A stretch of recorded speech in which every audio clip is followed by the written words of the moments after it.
stars be with you. Hello, everybody, and welcome to this edition of the Energetic Principles podcast. My name is Melissa LaFera, an astrologer, tarot consultant, and all-around creative from San Diego, California.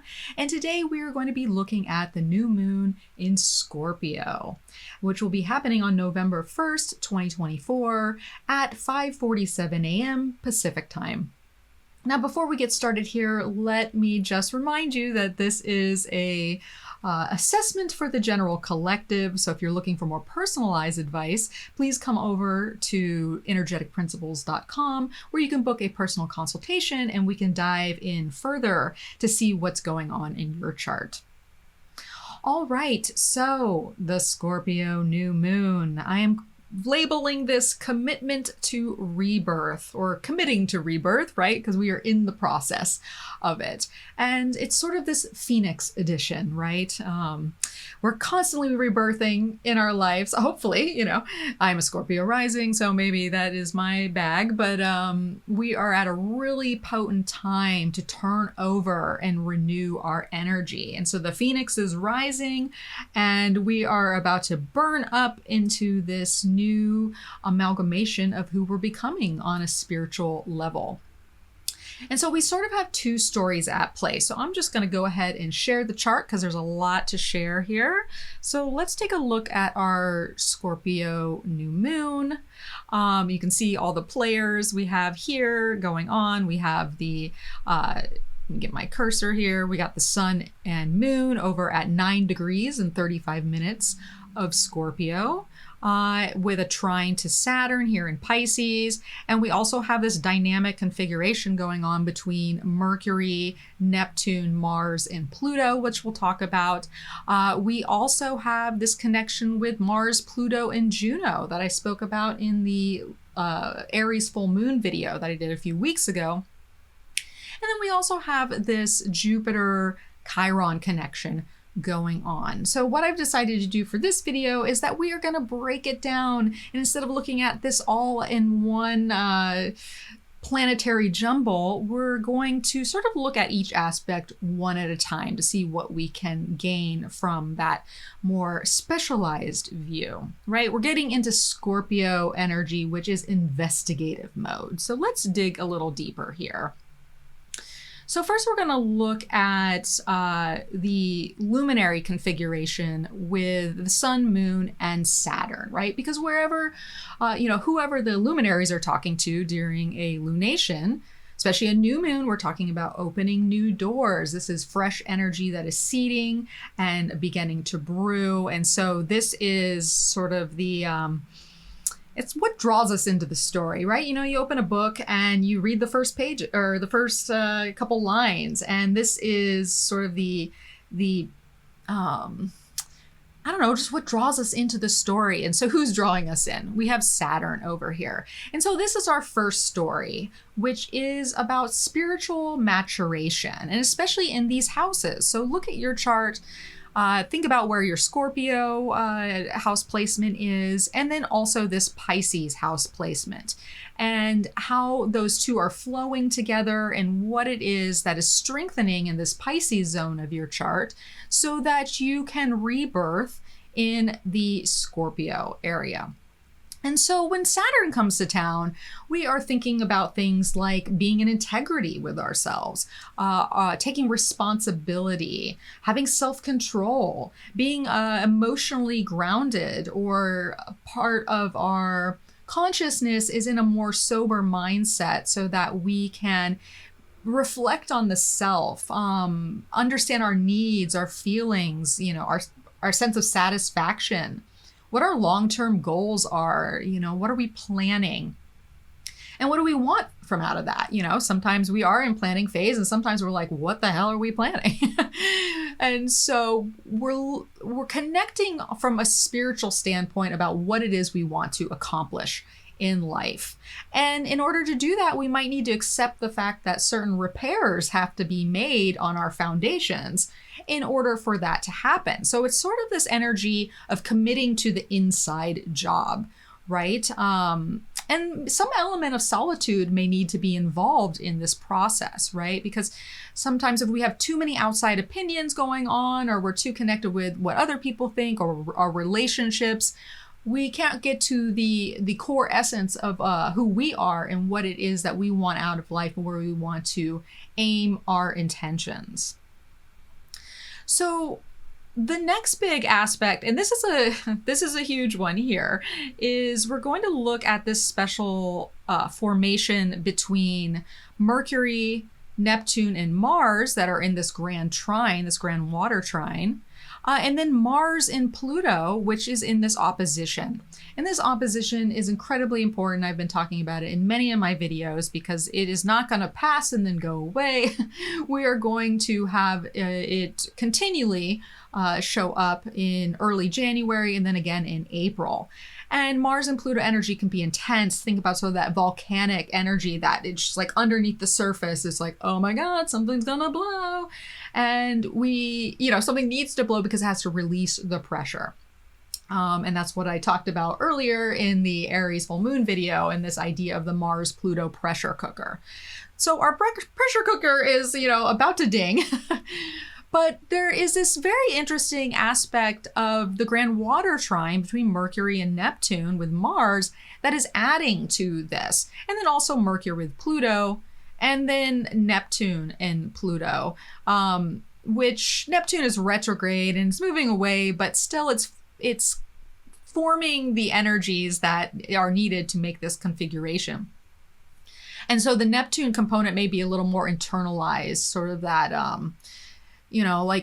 I feel like the Mercury, Mars, Neptune piece is that we might be working through certain senses of what it is that we're losing, what we've lost, whether it is right in this moment or things in the past, where we might be confused or we might have self-doubts about where it is we're going, or maybe knowing what it is we want, but we can't really get past that sense of uncertainty about the direction, or not fully believing in ourselves, or something along those lines, where it has this sort of diffusing quality.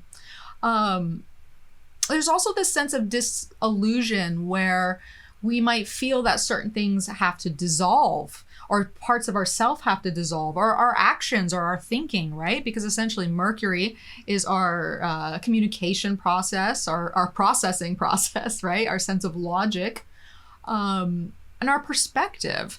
And Mars is our ability to act and be motivated and have a particular mission in life. So there's this dissolving and possible disillusion in some areas. But at the same time, I think it's also an invitation to take the path of least resistance. Because if there's so much pressure going on with Mars and Pluto, then why fight that? Why make it more intense than it has to be? So why don't we get our minds and our actions on the same page so that we can take the path of least resistance?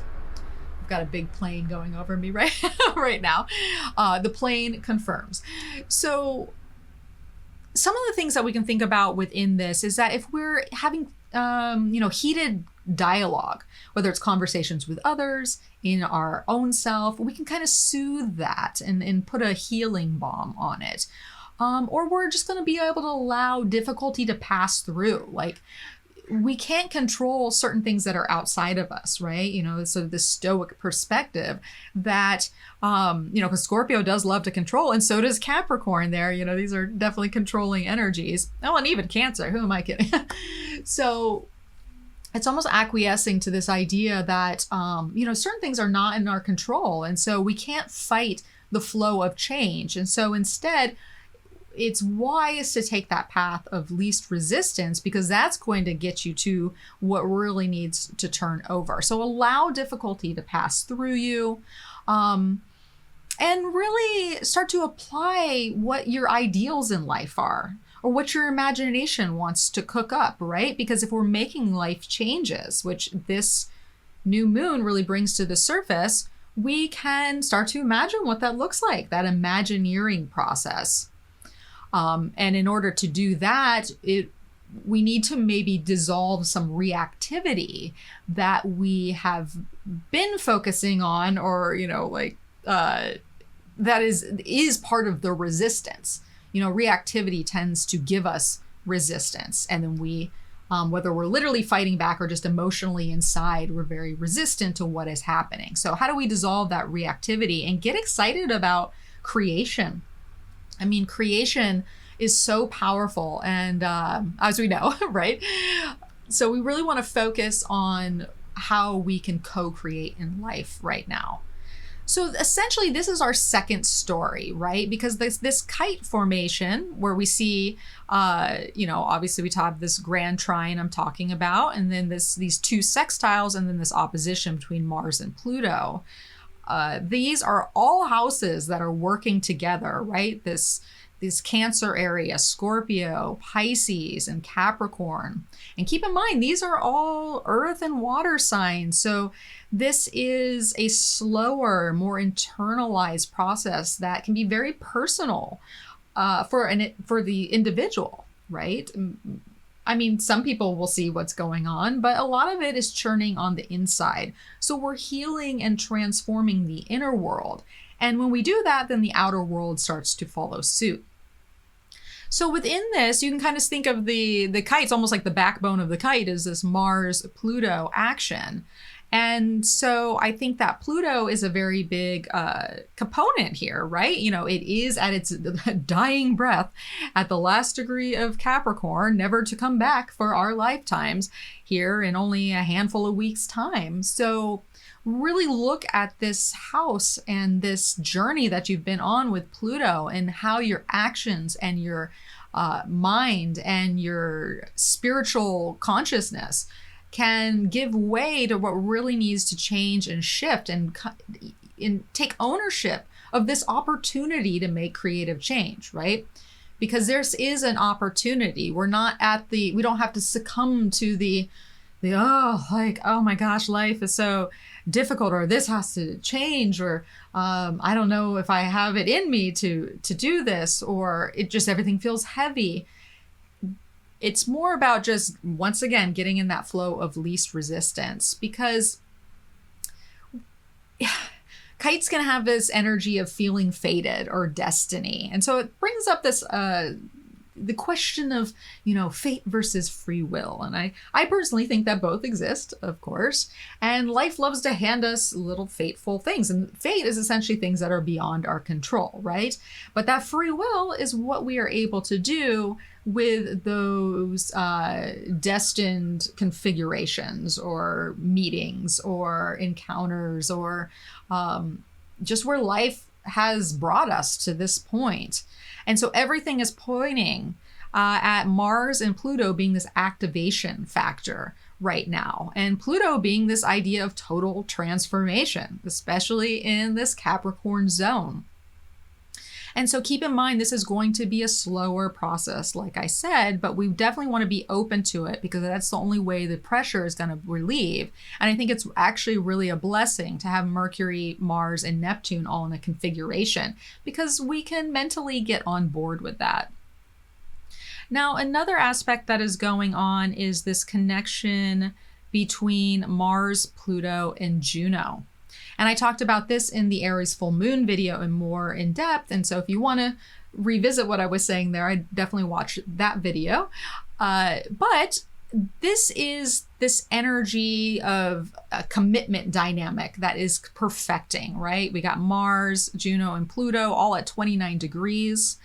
And it's this idea of separation for reconciliation, right? And we are going through probably potent relationship dynamics, which can be happening on the outside of, who we are aligned with and what we're encountering as, individuals in unity. But there's also this inner marriage that exists, and committing to our inner wholeness. And sometimes we have to break apart from our commitment to other people, to our commitment, what we've committed to ourselves, so that we can work with our pathologies. Because a lot of times pathologies We think about resentment and blame or jealousy or just, sort of those more difficult side of our emotions or ways of being that can drive us, right? They can just take over.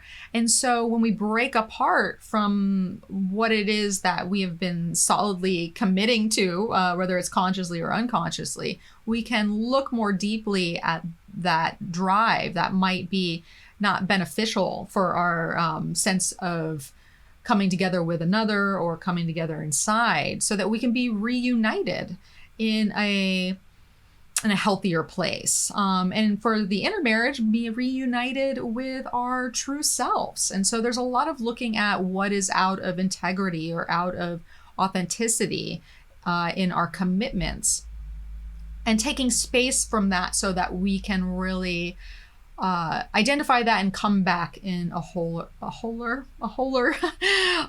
sense of being. Now, the last thing I was going to talk about here is actually, I didn't set up something for this, but let's bring in Jupiter and Chiron. And so Jupiter and Chiron, they are making a sextile here, and these are slower moving planets, so this doesn't happen every day. And it's been hovering for a while since the eclipse in Libra and this full moon, and it's because Jupiter went retrograde there. So we're learning about, our wounds and our difficulties and the triggers that we have in life, especially from our Gemini house, or where there might be, a mental perspective, or we align with a particular story in this area of our life that needs to grow. It needs wider perspective. And that is where Chiron comes in. And especially in this sense of where our head is at in this area of our lives, and how we can reassert our action energy, whether it is taking action or being more assertive. Or not being so much, right? We talked about reactivity earlier. So we're looking at those wounds, especially from a perspective standpoint, that might hinder our progress and our ability to, conquer life and to have courage and confidence. So those are the aspects there. So we're going to come on over and look at some cards now. And so I pulled a tarot spread here from our deck, Tarot of Her, that I created with Sarah Jane Lambert, which we are working on a second edition right now. We are currently sold out of the first, but if you are looking to be on the in the know list of when that is going to launch on Kickstarter, come over to tarotofher.com and you can find out more by getting on the mailing list, because the website won't tell you anything, but the mailing list will eventually. So our overall influence for this lunation is this forest stems energy in its last quarter phase. And so this is about dealing with our long-held dissatisfactions. Where have you been dissatisfied for a very long time and you need to do something about it?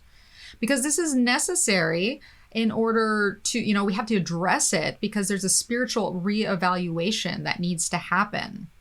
And so it's about overcoming malaise in the sense that something is off in your life, and especially if you felt that it's been off for a while. And so when something's off and we're not doing anything about it, the soul can become depressed, even if it's not overt, right? Sometimes we have everything we want in life, but something is off. So we're looking into that and ready to make changes around it. So the main theme of the full moon here is this Sage of Roots energy in this full moon phase. And so this is about the mature management of the earthly realm, whether it's our health, our resources, our work. And I love that the phoenix is sitting in her lap, right? And I think that is a powerful reminder of how we manage our lives, and how it's important to have the maturity and the patience to take our time with things, right? Because we are a slow work in progress.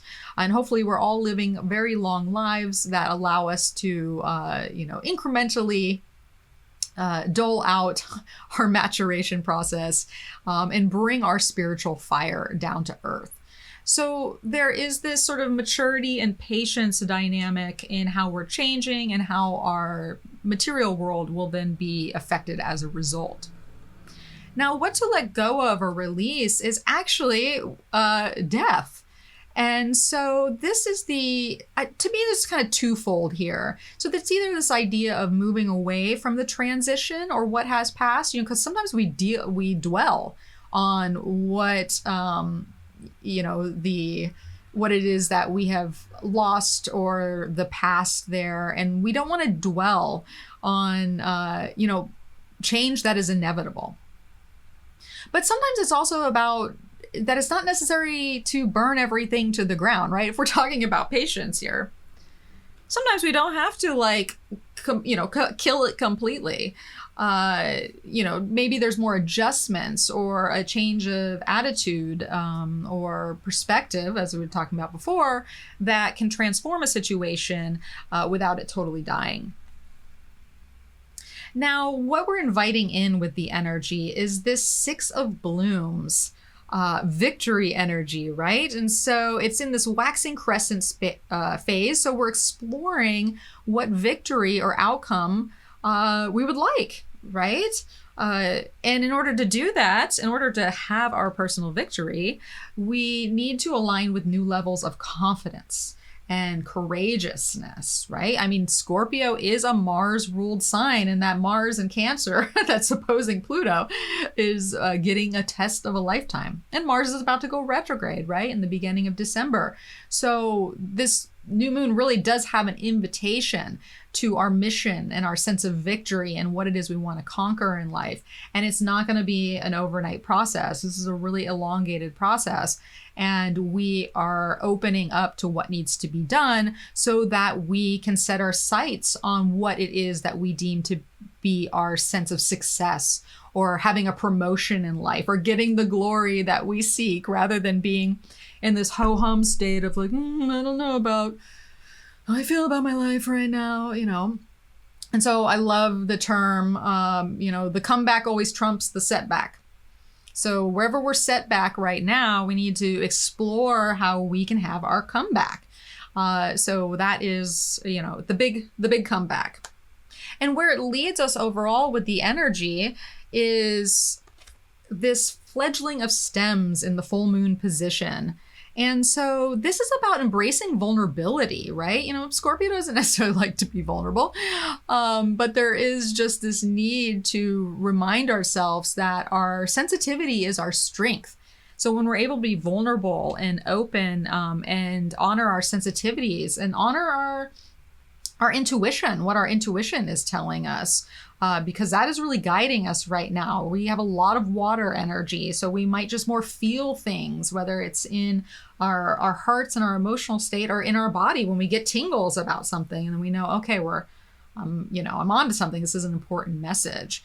And so we're shining the light on our insecurities and being vulnerable with that in order to have our glory and our success and our victory. Like, you don't just get to victory. You got to be like, well, what's the issue? Like, where am I insecure? Where do I not want to open myself up to what could be considered dangerous or I have fears about? And also, in order to do that, we come back to this notion of this beginning state of realizing our creative inspiration. So there's a lot of, certain fears and change we got to get past, but there's also such a beautiful energy to dream and imagine and change your life from this idealistic standpoint once we get past our stuff, right? So let's get past our stuff. Now, before we wrap up here today, we're going to look at a couple oracle cards too, because sometimes they just hit it home in a totally different way. So take it for what you will. But our first pull here is hold and change. Can't make this stuff up. So hold and change. And this sort of gave me two ideas too, in the sense that, being present with this time of change and holding it. Like we're honoring it in, where we're at without trying to move quickly from its influence. Sometimes we're just like, oh, get me on to the next thing. But it's more like, no, hold it, embrace it. This could be a very important time in your life that you might look back in years to come and be like, wow, that was the turning point. So don't try to rush through it. It could also mean in another sense that it's like, what is it that you're holding? Whether it's materially, emotionally, mentally, and like, why are you holding it? Ask yourself, why am I holding this? And is it time to turn the page? Now, our other pole here is one that I really like to see. We have harvest and abundance. And so this is pretty straightforward to me. We're meant to harvest our abundance in life. And so it brings back that Sage of Roots and Six of Blooms energy, right? Because this is about, what we're experiencing now is leading to the realization of our abundance. It might not be here yet, or maybe we have to be grateful for what it is we have so that we can switch from that sense of like, we don't see it and we need to remember it. But either way, it's about being back in tune with the flow of life and our gifts, right? Look at these people. They're like in the fountain, just gazing up, worshiping at this like sun, moon, star character, right? And abundance looks different for everybody, but they're, feeling abundant in life means that we're full. Our cup is full. And I think that might be a big part of all the changes that we are going through and desire to make in our life so that we can have a full cup. We can feel that it's meaningful. We can feel that we're making progress and we're realizing and harvesting the things that do make us feel prosperous in life. So I loved those cards all the way around. It really feels empowering to me. And the Blue Oyster Cult just came into my head. Don't fear the Reaper. So don't fear the Reaper. That's so funny. Maybe that should have been my title for this video. So just a full moon spoiler, right? Because this is a new moon, so it's leading us somewhere in a couple weeks' time. And we're going to have this Uranian liberation take place in Taurus. We might have this sense of material disruption, and there could be these kind of destined relational and value consciousness crossroads that come up. So we are leading to a very dynamic full moon that can definitely rearrange our material reality. But I think it's all going to be in the service of, once again, this connection with harvest and abundance. So I'm looking forward to that liberation. Hallelujah.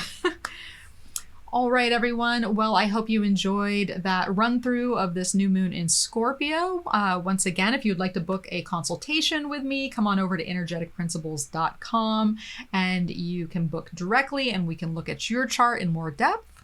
Also, I have a monthly newsletter that goes out called The Heavenly Wind, which you can sign up for there. And I am aiming at having more teaching opportunities come up. So if you're interested in that, signing up for the newsletter will also put you in the know of when that is available. And of course, if you're watching this on YouTube, like and subscribe. Let me know what you're feeling for this new moon in Scorpio. And if you're resonating with some of the themes here or you're not, or you have shades of expression to add to what it is I'm sharing here today, I think that hive mind contribution can really add, be of value to everyone. So leave a comment. And I just, as I said recently, I just reached 1,000 subscribers. So now I'm on to the next goal, right? I'm on to the next victory, which I guess that's 2,000. So if you haven't subscribed, please do so. And also, if you're listening to this on audio in a podcast format, leave a review wherever you listen to it, because that helps the podcast get lifted in the ranks. And I think that's my spiel. I think that is it. I want to wish everyone the best of transformations, the best of rebirths that you could, really connect in with what would be your best life. What do you want to get rid of? What are you so sick of dealing with? and that it just keeps coming over and over. And where do you want to put a boundary around that? Where do you want to be like, no, this ends here. I'm ready for this. This is my next reality. Empower yourself. Make the change. Take the path of least resistance, because resistance is what has gotten you to this point, and let it go. Flow with what you want your happiness in life to look like, because we have an opportunity here. So take the opportunity. All right, everyone. Well, I wish you the best out there. And as always, may the stars be with you.